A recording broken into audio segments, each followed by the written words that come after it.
Gelecekte bular azı bunu fazlattırıp yaşa.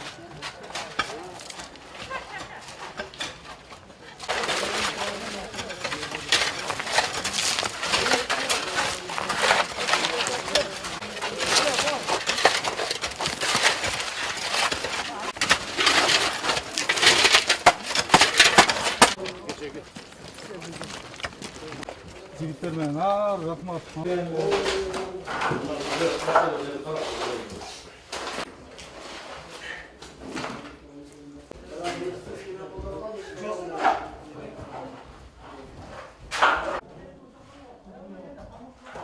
Жеңилдикти мына жергиликтүү бийлик чечип бериптир.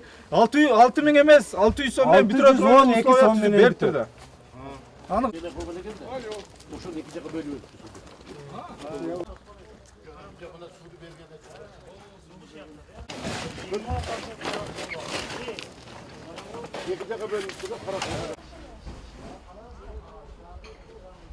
өтө туура сөз айтып атат да. Ал жерге көчтү дегенде дагы палатканы тигип коюп берди жашай берсеңер, анда бул маселеңер чечилбейт. Болдубу? Уже бул жерде коркунуч барбы? Көчкүлө ошол жерде жашагыла. Мына кыш келет ата биз дагы коңгуроо кагабыз. Бүт неправительственный организацияларга кагабыз. Эртең ону канча үй бүлө болсо ошо үй бүлө көчүдө калды. Эртең кардын астында калат. Кандай кылып чечебиз деп уже келет. Уже бул жерде болду, давай көчүп чыккыла ошол жака. Бизден азыр канча палатка керек? Заявканы бергиле, алып келип туруп палатканы тиккиле. Ошондо канча биздин одеял, берки биринчи жардамдарыбыздын бардыгын жүктөткүлө дагы алып келип бергиле барды.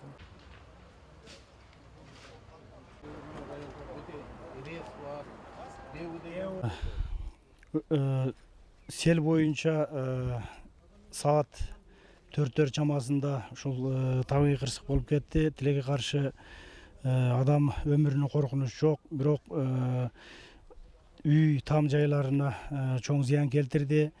Эми мына жергиликтүү бийлик, өзгөчө кырдаалдар министрлиги, район, область жетекчилери моментально жардамга келишти. Буквально 1 саат, 2 саатка өтпөй жардам келди. Мына МЧСтин солдаттары келип жардамдашып, бүт элдин жеңил жерден орун колдон алып бир жакшы жардамдар кылып атат. Бүгүн мына министр өзү келди, область жетекчилиги, район жетекчилиги, айылдык депутаттар менен айыл өкмөттөрү менен элге тез аранын ичинде жардамдарды берип атат. Келечекте мен ойлоймун бир жакшы ушул жерден көчүрүп алып чыгып кетип, элди бир жакшы жерге, коопсуз жерге жайлайбыз деп.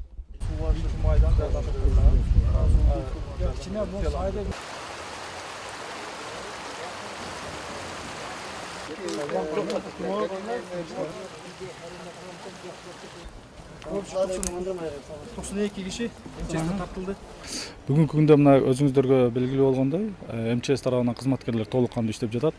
98 солдаттарыбыз келип иштесе, андан сырткары да райондун 26дай кызматкерлерибиз ишке тартылган.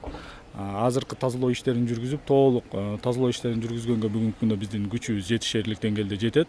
Ошол эле кезде техника боюнча дагы эгерде жергиликтүү бийлик сурай турган болсо дагы кошумча техника бергенге дагы даярбыз. Күйүүчү майынан дагы башка эмне болсо ошол жагынан жардам берүүгө даярбыз. Анан ошол эле кезде 7 үй бүлөнү Катранг айылынан 7 үй бүлөнү көчүрүп чыгаруу боюнча чечим кабыл алынды.